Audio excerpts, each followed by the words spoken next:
എല്ലാവർക്കും നമ്മുടെ പുതിയ വീഡിയോയിലേക്ക് സ്വാഗതം. ഇന്നത്തെ നമ്മുടെ റെസിപ്പിയോ മുട്ട വെച്ചിട്ടുള്ള നല്ല ടേസ്റ്റി ആയിട്ടുള്ള ഒരു സ്നാക്സ് ആണ്. പുറമേ നല്ല പഞ്ഞി പോലെ ആയിട്ട് അകത്ത് മുട്ടയുടെ നല്ല സ്പൈസി ആയിട്ടുള്ള ഒരു ഫില്ലിങ്ങോട് കൂടിയിട്ടുള്ള ഒരു പലഹാരമാണ്.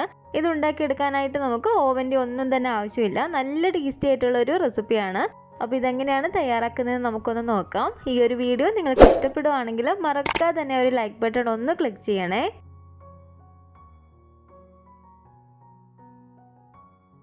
ആദ്യം തന്നെ ഇതിലേക്ക് നമുക്ക് വേണ്ടത് ഒരു മുട്ടയാണ്. അപ്പോൾ ഒരു കോഴിമുട്ട പൊട്ടിച്ച് ഞാൻ ഈ ഒരു പാത്രത്തിലേക്ക് ഒഴിച്ചു കൊടുത്തിട്ടുണ്ട്. മുട്ട നമുക്ക് ഒരു സ്പൂണോ അല്ലെങ്കിൽ ഒരു വിസ്കോ വെച്ചിട്ട് നല്ലപോലെ തന്നെ ഇതുപോലെ ഒന്ന് ബീറ്റ് ചെയ്തിട്ട് എടുക്കാം. മുട്ട നന്നായിട്ടൊന്ന് ബീറ്റ് ചെയ്തതിന് ശേഷം ഇനി നമുക്ക് ഇതിലേക്ക് വേണ്ടത് ഒരു 3 ടേബിൾ സ്പൂൺ അളവിൽ ബട്ടറാണ്. ബട്ടർ നമ്മൾ ഫ്രിഡ്ജിൽ വെച്ചിരുന്നാണെങ്കിൽ ഫ്രിഡ്ജിൽ നിന്ന് വെളിയിലേക്ക് എടുത്ത് വെച്ച് കൊടുത്തിട്ട് നല്ലപോലെ തന്നെ ഒന്ന് സോഫ്റ്റ് ആയതിനു ശേഷം മാത്രം ഇതിലേക്ക് നമ്മൾ ചേർത്ത് കൊടുക്കുക. ബട്ടറും കൂടി ചേർത്ത് കൊടുത്തിട്ട് നന്നായിട്ട് ഇതുപോലെ ഒന്ന് മിക്സ് ചെയ്തതിന് ശേഷം ഇനി നമുക്കിതിലേക്ക് വേണ്ടത് 1 ടീസ്പൂൺ അളവിൽ ഈസ്റ്റ് ആണ്. അപ്പോൾ 1 ടീസ്പൂൺ അളവിൽ ഈസ്റ്റും കൂടെ ഞാൻ ഇതിലേക്ക് ചേർത്ത് കൊടുത്തിട്ടുണ്ട്. ഇനി നമുക്കിതിലേക്ക് വേണ്ടത് 2 ടേബിൾ സ്പൂൺ അളവിൽ പഞ്ചസാരയാണ്. പഞ്ചസാരയും കൂടി ഇതിലേക്ക് ഇട്ട് കൊടുത്തിട്ടുണ്ട്. 2 നുള്ള ഉപ്പും കൂടി ഇതിലേക്ക് ചേർത്ത് കൊടുക്കാം. എന്നിട്ട് നല്ലപോലെ തന്നെ ഇതൊന്ന് മിക്സ് ചെയ്തിട്ടെടുക്കുക. ഇവയെല്ലാം കൂടി ചേർത്ത് നല്ലപോലെ തന്നെ ഒന്ന് മിക്സ് ചെയ്തതിന് ശേഷം ഇനി നമുക്കിതിലേക്ക് വേണ്ടത് ഇളം ചൂടുള്ള പാലാണ്. ഒരുപാട് ചൂടുണ്ടാവരുത്. ഒരു ഇളം ചൂടുള്ള അരക്കപ്പ് അളവിൽ പാലാണ് കേട്ടോ ഇതിലേക്ക് നമുക്ക് ചേർത്ത് കൊടുക്കേണ്ടത്. അതായത് 125 ml പാല് ഞാൻ ഇതിലേക്ക് ഇപ്പോൾ ചേർത്ത് കൊടുത്തിട്ടുണ്ട്. പാലും കൂടി ചേർത്ത് കൊടുത്തിട്ട് നല്ലപോലെ തന്നെ ഒന്ന് മിക്സ് ചെയ്തിട്ടെടുക്കുക. ഞാൻ നേരത്തെ പറഞ്ഞ പോലെ തന്നെ ഇതിലേക്ക് ഞാൻ ചേർത്ത് കൊടുത്തിരിക്കുന്നത് ഇൻസ്റ്റൻറ്റ് ഈസ്റ്റ് ആണ്. വലിയ തരിയോട് കൂടിയിട്ടുള്ള ഡ്രൈഡ് ഈസ്റ്റ് ആണെങ്കിൽ നമ്മളിപ്പോൾ ഇതിലേക്ക് ചേർത്ത് കൊടുത്തിരിക്കുന്ന അരക്കപ്പ് ഇളം ചൂടുള്ള പാലിലേക്ക് ഇതിലേക്ക് നമ്മളിപ്പോൾ ചേർത്ത് കൊടുത്ത 2 ടേബിൾ സ്പൂൺ പഞ്ചസാരയും 1 ടേബിൾ സ്പൂൺ അളവിൽ ഡ്രൈഡ് ഈസ്റ്റും കൂടി ചേർത്ത് കൊടുത്തിട്ട് നല്ലപോലെ തന്നെ ഒരു പാലിലൊന്ന് മിക്സ് ചെയ്യുക. എന്നിട്ട് ഒരു 10 മിനിറ്റ് ഒന്ന് വെച്ച് ഈസ്റ്റ് ഒന്ന് പൊങ്ങി വന്നതിന് ശേഷം മാത്രം നമ്മൾ ഇതിലേക്ക് ഒഴിച്ചു കൊടുക്കുക കേട്ടോ. അപ്പോൾ പാലും കൂടി ചേർത്തൊന്ന് മിക്സ് ചെയ്തതിന് ശേഷം ഇതിലേക്ക് നമുക്ക് ആവശ്യത്തിനുള്ള പൊടി ചേർത്ത് കൊടുക്കാം. ഇതിലേക്ക് നമുക്ക് വേണ്ടത് 250 ml ഈ ഒരു കപ്പിൽ 2 കപ്പ് അളവിൽ മൈദാമാവാണ് കേട്ടോ ചേർത്ത് കൊടുക്കുന്നത്. 250 ml ഈ ഒരു കപ്പിൽ 2 കപ്പ് അളവിൽ മൈദാമാവും കൂടെ ഞാൻ ഇതിലേക്ക് ചേർത്ത് കൊടുത്തിട്ടുണ്ട്. നല്ലപോലെ തന്നെ നല്ല മയത്തിൽ തന്നെ നമുക്ക് ഈ ഒരു മാവൊന്ന് കുഴച്ചിട്ടെടുക്കാം.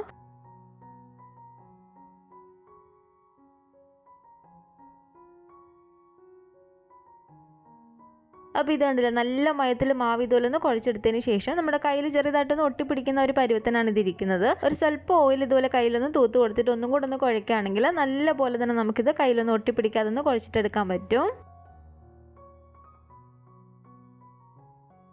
അപ്പോൾ മാവ് ഇവിടെ നല്ല സോഫ്റ്റ് ആക്കി നല്ല മയത്തിൽ തന്നെ ഞാനൊന്ന് കുഴച്ചെടുത്തിട്ടുണ്ട്. ഇതിപ്പോൾ കണ്ടില്ലേ, ഇതുപോലെ നല്ല സോഫ്റ്റ് ആക്കിയിട്ട് തന്നെ നമ്മൾ കുഴച്ചിട്ടെടുക്കുക. ഇനി ഒരു പാത്രത്തിലേക്ക് കുറച്ച് ഓയിൽ ഒഴിച്ച് കൊടുത്തിട്ട് നല്ലപോലെ തന്നെ ഓയിലൊന്ന് തൂത്ത് കൊടുക്കാം. ഇനി മാവ് ഇതിലേക്ക് ഇറക്കി വെച്ച് കൊടുത്തിട്ട് മാവിൻ്റെ മുകളിലേക്കും കൂടെ നമുക്ക് കുറച്ച് ഓയിലൊന്ന് തൂത്ത് കൊടുക്കാം. എന്നിട്ട് ഇതുപോലെ ഒരു നനഞ്ഞൊരു തുണി കൊണ്ടോ അല്ലെങ്കിൽ ഒരു പ്ലാസ്റ്റിക് റാപ്പ് കൊണ്ടൊന്ന് കവർ ചെയ്തിട്ട് നമുക്കിതൊരു 1.5 മണിക്കൂർ ഒന്ന് ഇതൊന്ന് പൊങ്ങി കിട്ടാൻ വേണ്ടിയിട്ട് വെക്കാം. അത്യാവശ്യം നല്ല ചൂടുള്ള സ്ഥലങ്ങളാണെങ്കിൽ ഒരു 1.5 മണിക്കൂറൊക്കെ വെക്കുമ്പോഴത്തേക്കും തന്നെ നല്ലപോലെ തന്നെ നല്ല ഡബിൾ ആയിട്ട് നമുക്ക് മാവ് കിട്ടും. മാവ് നല്ലപോലെ തന്നെ ഒന്ന് പൊങ്ങി കിട്ടുന്ന ഒരു സമയം കൊണ്ട് നമുക്കിതിലേക്ക് ആവശ്യമായിട്ടുള്ള ഫില്ലിങ് റെഡിയാക്കിയിട്ട് എടുക്കാം. ഈ ഒരു പാനിലേക്ക് ഞാനൊരു 2 ടേബിൾ സ്പൂണോളം ഓയിൽ ഒഴിച്ച് കൊടുത്തിട്ടുണ്ട്. ഓയിൽ ഇപ്പോൾ സൺഫ്ലവർ ഓയിലോ വെജിറ്റബിൾ ഓയിലോ വെളിച്ചെണ്ണ ആണെങ്കിലും ചേർത്ത് കൊടുത്താൽ മതി. ഓയിൽ അത്യാവശ്യം ഒന്ന് ചൂടായിട്ട് വരുമ്പോഴത്തേക്കും ഇതിലേക്ക് ഒരു 4 ചെറിയ സവാള ഇതുപോലെ നീളത്തിൽ അരിഞ്ഞെടുത്തതാണ്. മീഡിയം വലിപ്പമുള്ള സവാളയൊക്കെ ആണെങ്കിൽ നമ്മളൊരു 3 എണ്ണം വരെയൊക്കെ എടുത്താൽ മതി. 4 ചെറിയ സവാള ഇതുപോലെ നീളത്തിൽ അരിഞ്ഞത് ഞാൻ ഇതിലേക്ക് ചേർത്ത് കൊടുത്തിട്ടുണ്ട്. ഇതിലേക്ക് ഒരു സ്വല്പം ഉപ്പും കൂടി ചേർത്ത് കൊടുത്തിട്ട് നല്ലപോലെ തന്നെ നമുക്ക് സവാള ഒന്ന് വഴറ്റിയിട്ടെടുക്കാം. നല്ലപോലെ തന്നെ ഇളക്കി കൊടുത്ത് സവാള അത്യാവശ്യം ഇതുപോലെ ഒന്ന് വഴണ്ടി വരുമ്പോഴത്തേക്കും 1 ടീസ്പൂൺ അളവിൽ ഇഞ്ചി വെളുത്തുള്ളി പേസ്റ്റും കൂടി ചേർത്ത് കൊടുത്തിട്ട് നന്നായിട്ട് തന്നെ ഇളക്കി കൊടുക്കുക. ഇതിലേക്ക് നമ്മുടെ ഒരു എരിവിനനുസരിച്ച് പച്ചമുളകും കൂടി ചേർത്ത് കൊടുക്കുക. ഞാനിപ്പോൾ ഇതിലേക്ക് ഒരു ചെറിയ പച്ചമുളക് അരിഞ്ഞതും കൂടി ചേർത്ത് കൊടുത്തിട്ടുണ്ട്. അപ്പോൾ സവാള ഇതുപോലെ നല്ലപോലെ തന്നെ ഞാനൊന്ന് വഴറ്റിയെടുത്തിട്ടുണ്ട്. ഇനി നമുക്കിതിലേക്ക് ആവശ്യമായിട്ടുള്ള പൊടികൾ ചേർത്ത് കൊടുക്കാം. 1/4 ടീസ്പൂൺ അളവിൽ മഞ്ഞൾപ്പൊടിയും ഒരു 3/4 ടീസ്പൂൺ അളവിൽ നമുക്കിതിലേക്ക് മുളക് പൊടിയും കൂടി ചേർത്ത് കൊടുക്കാം. ഞാനിപ്പോൾ ഇതിലേക്ക് കാശ്മീരി മുളക് പൊടിയാണ് കേട്ടോ ചേർത്ത് കൊടുത്തിരിക്കുന്നത്. 1/2 ടീസ്പൂൺ അളവിൽ മല്ലിപ്പൊടിയും ഒരു 1/4 ടീസ്പൂൺ അളവിൽ കുരുമുളക് പൊടിയും കൂടി ചേർത്ത് കൊടുത്തിട്ടുണ്ട്. അതുപോലെ തന്നെ 1/2 ടീസ്പൂൺ അളവിൽ നമുക്കിതിലേക്ക് ഗരം മസാലയും കൂടി ചേർത്ത് കൊടുക്കാം. എന്നിട്ട് ഈ പൊടികളെല്ലാം കൂടി ചേർത്ത് കൊടുത്തിട്ട് നല്ലപോലെ തന്നെ ഒന്ന് ഇളക്കി കൊടുക്കാം കേട്ടോ. പൊടികളുടെ ഒരു പച്ച ചൊവയൊന്ന് മാറി വരുന്നതിന് വരെ നന്നായിട്ട് തന്നെ നമുക്കൊന്ന് ഇളക്കി കൊടുക്കാം. അപ്പോൾ പൊടികളുടെ ഒരു പച്ച ചൊവയൊക്കെ നല്ലപോലെ തന്നെ ഒന്ന് മാറി വന്നിട്ടുണ്ട്. ഉപ്പ് നോക്കിയപ്പോഴത്തേക്ക് ഒരു സ്വല്പം ഉപ്പിൻ്റെ കുറവുണ്ട്. സ്വല്പം ഉപ്പും കൂടെ ഞാൻ ഇതിലേക്ക് ചേർത്ത് കൊടുക്കുകയാണ്. അതുപോലെ തന്നെ ഒരു 2 ടേബിൾ സ്പൂൺ അളവിൽ മല്ലിയില ചെറുതായിട്ട് അരിഞ്ഞതും കൂടെ നമുക്ക് ചേർത്ത് കൊടുക്കാം. കുറച്ച് കറിവേപ്പിലയും കൂടി ഇതുപോലെ ഇട്ട് കൊടുത്തിട്ടുണ്ട്. ഇവയെല്ലാം കൂടി ചേർത്ത് കൊടുത്തിട്ട് നല്ലപോലെ തന്നെ ഒന്ന് ഇളക്കി കൊടുക്കുക. ഇതുപോലെ എരിവ് നോക്കിയിട്ട് വേണമെന്നുണ്ടെങ്കിൽ നമുക്കിതിലേക്ക് കുറച്ച് കുരുമുളക് പൊടിയും കൂടി ചേർത്ത് കൊടുക്കാവുന്നതാണ്. 1 ടേബിൾ സ്പൂൺ അളവിൽ ഇതിലേക്ക് വെള്ളം കൂടി ചേർത്ത് കൊടുത്തിട്ട് തീ നല്ലപോലെ തന്നെ ഒന്ന് കുറച്ച് വെച്ച് കൊടുത്തതിന് ശേഷം ഒരു 1-2 മിനിറ്റ് ഇതുപോലെ ഒന്ന് ഇളക്കി കൊടുക്കുക. അപ്പോൾ ഇതിവിടെ റെഡി ആയിട്ടുണ്ട്. ഇനി നമുക്ക് ഫ്ലെയിം അങ്ങ് ഓഫ് ചെയ്ത് കൊടുത്തേക്കാം. അപ്പോൾ ഇതിപ്പോൾ ഒരു 1.5 മണിക്കൂർ ആയിട്ടുണ്ട് കേട്ടോ. മാവ് നമ്മളൊന്ന് റെസ്റ്റ് ചെയ്യാൻ വെച്ചിട്ട് നല്ലപോലെ തന്നെ മാവ് നമുക്ക് പൊങ്ങി കിട്ടിയിട്ടുണ്ട്. ഇതിപ്പോൾ കണ്ടില്ലേ, നല്ലപോലെ തന്നെ ഒന്നും കൂടി നല്ല സോഫ്റ്റ് ആയിട്ട് തന്നെ നമുക്ക് മാവ് കിട്ടിയിട്ടുണ്ട്. ഏകദേശം ഒരേ വലിപ്പത്തിൽ തന്നെ നമുക്ക് ഈ ഒരു മാവ് 2 ബോൾസ് ആക്കിയിട്ടൊന്ന് എടുക്കാം.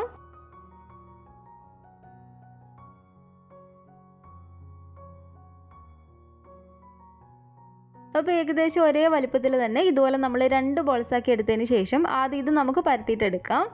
ഇത് നമ്മൾ പരത്തിയെടുക്കുന്ന സമയത്ത് ഈ ഒരു മാവ് നമ്മളൊരു പ്ലാസ്റ്റിക് റാപ്പോ അല്ലെങ്കിൽ ഒരു നനഞ്ഞ തുണി ഇട്ടൊന്ന് കവർ ചെയ്ത് തന്നെ കൊടുക്കുക. ഞാനിപ്പോൾ ഇതിവിടെ ബേക്ക് ചെയ്തിട്ട് എടുക്കാൻ വേണ്ടിയിട്ട് ഇതുപോലത്തെ ഒരു കേക്ക് ടിനാണ് എടുത്തിരിക്കുന്നത്. കേക്ക് ടിൻ തന്നെ വേണമെന്നില്ല കേട്ടോ. അത്യാവശ്യം ഇതുപോലെ കുഴിയുള്ള കുറച്ച് കട്ടിയുള്ള ഒരു റൗണ്ട് ആയിട്ടുള്ള ഏതെങ്കിലും ഒരു പാത്രം എടുത്താലും മതി. ഈ ഒരു പാത്രത്തിൽ നമുക്ക് നല്ലപോലെ തന്നെ ഒന്ന് ബട്ടർ തൂത്ത് കൊടുക്കാം. അപ്പോൾ ഈ ഒരു പാത്രത്തിൻ്റെ എല്ലാ സൈഡിലും നല്ലപോലെ തന്നെ ബട്ടർ ഞാനൊന്ന് തൂത്ത് കൊടുത്തിട്ടുണ്ട്. ഒരു കൗണ്ടർ ടോപ്പിലോ അല്ലെങ്കിൽ ഒരു ചപ്പാത്തി പലകയിലോ ഇതുപോലെ കുറച്ച് പൊടിയൊന്ന് തൂകിയതിന് ശേഷം നമുക്ക് ഈ ഒരു മാവൊന്ന് പരത്തിയിട്ടെടുക്കാം. മാവ് നമ്മൾ പരത്തിയിട്ടെടുക്കുമ്പോൾ പ്രത്യേകം ശ്രദ്ധിക്കണം കേട്ടോ. അത്യാവശ്യം നല്ല കട്ടിക്ക് തന്നെ വേണം നമ്മളിത് പരത്തിയിട്ടെടുക്കാൻ വേണ്ടിയിട്ട്.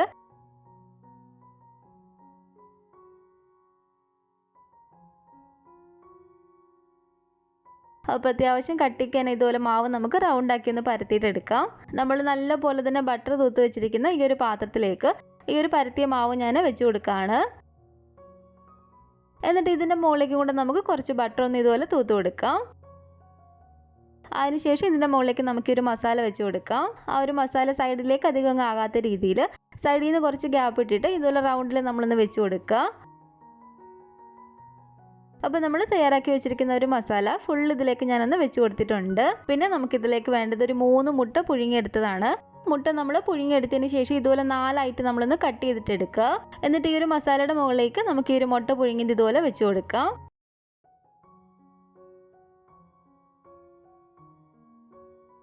അപ്പോൾ പുഴുങ്ങിയ മുട്ടയും ഞാൻ ഇതിലേക്ക് വെച്ച് കൊടുത്തിട്ടുണ്ട്. ഇനി നമ്മൾ മാറ്റി വെച്ചിരുന്ന ഈ ഒരു മാവും കൂടെ നമുക്ക് പരത്തിയിട്ടെടുക്കാം.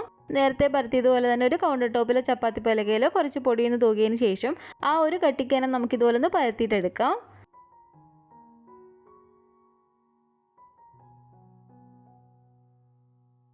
പരത്തിയെടുത്ത ഈ ഒരു മാവ് ഇതിൻ്റെ മുകളിലേക്ക് നമുക്ക് ഇതുപോലെ വെച്ച് കൊടുത്തിട്ട് നല്ലപോലെ തന്നെ സൈഡ് ചേർത്തൊന്ന് ഒട്ടിച്ച് കൊടുക്കാം. ഇതുപോലെ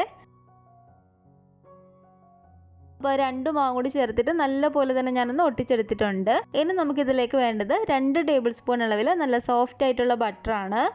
1 ടേബിൾ സ്പൂൺ അളവിൽ വെളുത്തുള്ളി ഇതുപോലെ ചെറിയതായിട്ട് തീരെ പൊടിയായിട്ട് കട്ട് ചെയ്തെടുത്തതാണ്.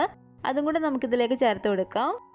ഒരു 1.5 ടേബിൾ സ്പൂൺ അളവിൽ മല്ലിയിലയും കൂടി ഇതിലേക്ക് ഇട്ട് കൊടുത്തിട്ടുണ്ട്. ഞാനിപ്പോൾ ഇതിലേക്ക് എടുത്തിരിക്കുന്നത് അൺസാൾട്ടഡ് ബട്ടറാണ്. അതുകൊണ്ട് തന്നെ നമുക്കിതിലേക്ക് ഒരു സ്വല്പം ഉപ്പും കൂടി ചേർത്ത് കൊടുത്തിട്ട് നല്ലപോലെ തന്നെ ഒന്ന് മിക്സ് ചെയ്തിട്ടെടുക്കാം. ഇനി ഇതിൻ്റെ മുകളിലേക്ക് നമുക്കൊരു കത്തി വെച്ചിട്ട് ഇതുപോലെ ഒന്ന് വരഞ്ഞു കൊടുക്കാം. ഒരു 3-4 ലൈനായിട്ട് ഇതുപോലെ ഒന്ന് വരഞ്ഞു കൊടുത്താൽ മതി. ഒരുപാട് അങ്ങ് ആഴത്തിൽ നമ്മൾ കട്ട് ചെയ്ത് കൊടുക്കരുത്. ചെറിയതായിട്ടൊന്ന് വരഞ്ഞു കൊടുത്താൽ മതി. ഈ ഒരു സൈഡിൽ നിന്നും അതുപോലെ തന്നെ ഒന്ന് വരഞ്ഞു കൊടുക്കുക. എന്നിട്ട് ഇതിൻ്റെ മുകളിലേക്ക് നമ്മളിപ്പോൾ മിക്സ് ചെയ്ത് വെച്ചിരിക്കുന്ന ഒരു ബട്ടറും വെളുത്തുള്ളി മല്ലിയിലയുടെ ഒക്കെ ഒരു മിക്സ് ഇതിലേക്ക് തൂത്ത് കൊടുക്കാം.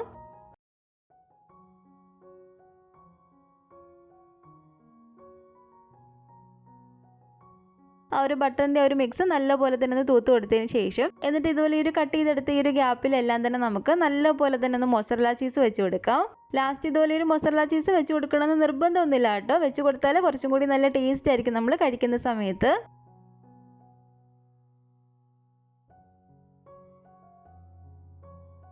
അപ്പോൾ ഒരു ഗ്യാപ്പിൽ എല്ലാം തന്നെ ഒരു മൊസറല്ല ചീസ് ഞാനൊന്ന് വെച്ച് കൊടുത്തിട്ടുണ്ട്. ഇനി ഇതിൻ്റെ മുകളിലേക്ക് കുറച്ച് ചില്ലി ഫ്ലേക്സ്, നമ്മുടെ വറ്റൽമുളക് പൊടിച്ചത് ചെറുതായിട്ടൊന്ന് വെതറി കൊടുക്കുക. നമ്മൾ പിസയ്ക്കകത്തൊക്കെ ഇടുന്ന ഒറിഗാനോ ഉണ്ടെങ്കിൽ ഒറിഗാനോ കുറച്ചൊന്ന് വെതറി കൊടുത്താലും അതും നല്ല ടേസ്റ്റ് ആയിരിക്കും. അപ്പോൾ ഇത്രേ ഉള്ളൂ കേട്ടോ. ഇനി നമുക്കിതൊന്ന് ബേക്ക് ചെയ്തിട്ട് എടുത്താൽ മതി. നമ്മളിപ്പോൾ ഇത് ബേക്ക് ചെയ്തിട്ട് എടുക്കുന്നത് ഇതുപോലത്തെ ഒരു നോൺ സ്റ്റിക്കിൻ്റെ പാത്രത്തിലാണ്. ഈ ഒരു പാത്രത്തിലേക്ക് ഞാനൊരു സ്റ്റാൻഡ് ഇറക്കി വെച്ച് കൊടുത്തിട്ടുണ്ട്. ഈ ഒരു മൂടി വെച്ച് അടച്ചു കൊടുത്തിട്ട് നമ്മൾ തീ നന്നായിട്ട് കുറച്ച് വെച്ച് കൊടുത്തതിന് ശേഷം ഒരു 5 മിനിറ്റ് ഈ ഒരു പാത്രം ഒന്ന് പ്രീ ഹീറ്റ് ചെയ്തിട്ട് എടുക്കുക. ഒരു 5 മിനിറ്റ് നല്ലപോലെ തന്നെ പ്രീഹീറ്റ് ചെയ്ത് ഈ ഒരു പാത്രത്തിലേക്ക് നമുക്കിത് ഇറക്കി വെച്ച് കൊടുക്കാം കേട്ടോ. എന്നിട്ട് മൂടി വെച്ച് നല്ലപോലെ തന്നെ അടച്ചു വെച്ച് കൊടുക്കുക. നമ്മൾ നോൺ സ്റ്റിക്കിൻ്റെ പാത്രം എടുക്കുമ്പോൾ മൂടിയിൽ ചെറിയ ഹോൾ ഉള്ളതാണെങ്കിൽ ആ ഒരു ഹോൾ നമ്മൾ എന്തെങ്കിലും വെച്ചൊന്ന് അടച്ചു വെച്ച് കൊടുക്കണം. ആവി ഒട്ടും തന്നെ വെളിയിലേക്ക് പോകാതിരിക്കാൻ വേണ്ടിയിട്ടാണ് കേട്ടോ. തീ ഒരുപാട് കുറച്ച് വെച്ച് കൊടുക്കണ്ട. ഒരു മീഡിയം ഫ്ലെയിമിലിട്ട് കൊടുത്തിട്ട് ഒരു 35-40 മിനിറ്റ് ഒക്കെ ആകുമ്പോഴത്തേക്കും തന്നെ നമുക്കിത് നല്ലപോലെ തന്നെ ബേക്കായി കിട്ടും. തീ ഒരുപാടങ്ങ് കൂടിപ്പോകാതെയും പ്രത്യേകം ശ്രദ്ധിക്കണം കേട്ടോ. ഒരുപാട് തീ കുറയ്ക്കാതിരുന്നാൽ മതി. ഒരു മീഡിയം ഫ്ലെയിമിലിട്ട് കൊടുത്തിട്ട് തന്നെ നമുക്കിത് ബേക്ക് ചെയ്തിട്ട് എടുക്കാം. അപ്പോൾ ഇതൊരു 35-40 മിനിറ്റ് ഒക്കെ ആകുമ്പോഴത്തേക്കും തന്നെ നല്ലപോലെ തന്നെ എനിക്കിവിടെ ബേക്കായി കിട്ടിയിട്ടുണ്ട്. ഇതുപോലെ ഒരു സ്റ്റിക്കോ അല്ലെങ്കിൽ ഒരു കത്തിയോ ഉപയോഗിച്ചൊന്ന് കുത്തി നോക്കുക, അകം നന്നായിട്ട് വെന്തിട്ടുണ്ടോ എന്ന് അറിയാൻ വേണ്ടിയിട്ട്. അപ്പോൾ ഇതുപോലെ സ്റ്റിക്ക് വെച്ച് ഞാനൊന്ന് കുത്തി നോക്കിയപ്പോൾ മാവൊന്നും അതിൽ ഒട്ടിപ്പിടിക്കുന്നില്ല. നല്ലപോലെ തന്നെ നമുക്കിവിടെ ബേക്കായി കിട്ടിയിട്ടുണ്ട്. ഇതിന് നമുക്ക് ഒരു പാത്രത്തിൽ നിന്ന് വെളിയിലേക്ക് എടുത്തേക്കാം. പുറമേ നല്ല പഞ്ഞി പോലെ വന്ന് അകത്ത് മുട്ടയുടെ നല്ല സ്പൈസി ആയിട്ടുള്ള ഫില്ലിങ്ങോട് കൂടിയിട്ടുള്ള നമ്മുടെ ഒരു എഗ്ഗ് ഗാർലിക് ബ്രെഡ് ഇവിടെ റെഡി ആയിട്ടുണ്ട്. നല്ല ടേസ്റ്റി ആയിട്ടുള്ള ഒരു റെസിപ്പിയാണ് കേട്ടോ. മുട്ട വെച്ചിട്ടുള്ള പലഹാരം കഴിക്കാൻ ഇഷ്ടമുള്ളവർക്ക് തീർച്ചയായിട്ടും ഇഷ്ടപ്പെടുന്ന ഒരു റെസിപ്പിയാണ് ഇത്. ഇനി ഞാൻ നിങ്ങളൊന്ന് കട്ട് ചെയ്തും കൂടി കാണിച്ചു തരാം കേട്ടോ.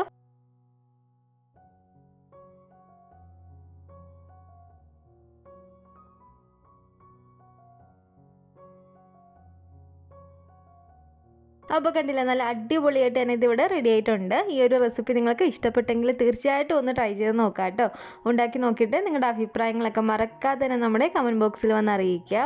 അതുപോലെ ഈ ഒരു റെസിപ്പി ഇഷ്ടപ്പെട്ടെങ്കിൽ മറക്കാതെ തന്നെ ഒരു ലൈക്ക് ബട്ടൺ ഒന്ന് ക്ലിക്ക് ചെയ്യണേ. നിങ്ങളുടെ അഭിപ്രായങ്ങളൊക്കെ കമൻറ്റ് ചെയ്യും. ഫാമിലിയും ഫ്രണ്ട്സൊക്കെ ആയിട്ട് നമ്മുടെ ഒരു വീഡിയോ ഒന്ന് ഷെയർ ചെയ്ത് കൊടുക്കുക.